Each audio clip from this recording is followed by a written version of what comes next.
نافذ کرو، شریعت کے مطابق فیصلے کرو، پھر وہ برکتیں بھی آپ حاصل کرو گے۔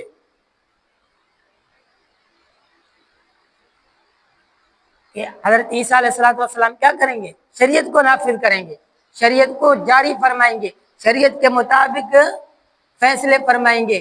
آج ہمارے ملک پاکستان میں میں مطالبہ کرتا ہوں کہ شریعت محمدی کو نافذ کیا جائے۔ کیا آپ متفق ہیں؟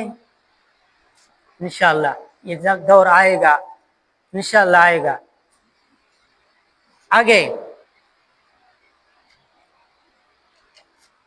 مسند احمد کی روایت ہے، میرے خیال میں یہ بات میں پہلے بھی عرض کر چکا ہوں کہ ایک تھیلی پائی گئی، اس تھیلی کے اندر کھجور کی گٹھلی کے مانند گیہوں کے دانے تھے، کھجور کے گٹھلی جیسے گندم کے دانے تھے، اتنے بڑے گندم کے دانے، اتنے بڑے گندم کے دانے میرے اور آپ کے تو سوچ میں بھی نہیں ہوگا، ہم نے تو یہ تصور میں بھی نہیں ہوگا کہ گندم کا دانہ اتنا بھی ہوتا ہے۔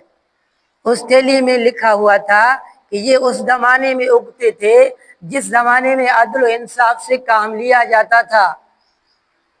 جب عدل و انصاف سے کام لیا جائے گا، شریعت محمدی نافذ ہوگی، شریعت کے مطابق فیصلے ہوں گے، چور کو، زانی کو، ڈاکو کو، قاتل کو شریعت کے مطابق سزا دی جائے گی، تو شریعت جاری کرنے کی وجہ سے آسمانی اور زمینی برکتیں لوگوں کو حاصل ہوں گی، تو پھر زمین سے کہا جائے گا کہ اپنی برکتیں لوٹا دے۔